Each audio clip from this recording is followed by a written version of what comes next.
একটা দাওয়াত দিচ্ছি, প্রথম আসো দেখি 21শে অগ্রহায়ণ। কবে? 21শে অগ্রহায়ণ। কোথায়? Knowledge city. নলেজ সিটি, হ্যাঁ 21 অগ্রহায়ণ।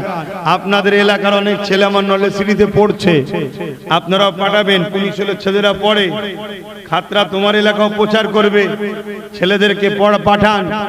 4 থেকে 8 ক্লাস পর্যন্ত চালু হয়েছে, এক এক বছরে এক একটা ক্লাস বাড়বে।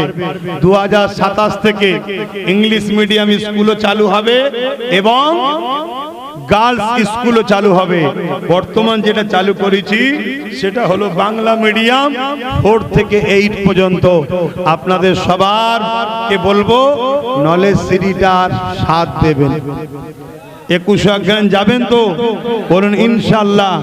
সকাল 10টা থেকে সন্ধ্যের আগে শেষ হয়ে যাবে, কিন্তু গাড়িটা ভাড়া করবেন সন্ধ্যা পর্যন্ত। কেন? দোয়া করতে, বক্তব্য দিদি যদি একটু দেরি হয়ে যায় হুড়োহুড়ি করে চলে এলে হবে না, কিন্তু আমাদের টার্গেট সূর্য ডুবার আগে প্রোগ্রাম শেষ হয়ে যায়। এবং আর একটা কাজ আছে, দুপুর ও আসর লক্ষ লক্ষ লোক একসাথে নামাজ পড়বো, তাই সাথে একটা নামাজের মুসাল্লা হোক বা পাক কাপড় হোক নিয়ে যাবেন। কেন? লক্ষ লক্ষ লোকের নামাজের মুসাল্লা ওখানে ব্যবহার কোথায় পাবো? আর একটা বড় কাজ আছে, সেটা হলো এটাই, দুপুর বেলার খাবারটা সাথে নিয়ে যেতে হবে। শুনছেন তো? কষ্ট হলো। এটা দরবার নয় তো, দরবার হলে আলাদা কথা, দরবারে গেলে কি ফিরিয়ে দিয়েছি? এটা তো নলেজ সিটি, শিক্ষা প্রতিষ্ঠানে। এখন যদি 5 লক্ষ লোক যায়, গড়ে 5 ধরছি, তাহলে 20 টাকা করে যদি মাথা পিছু ধরা হয় 1 কোটি টাকা খেতে চলে যাবে।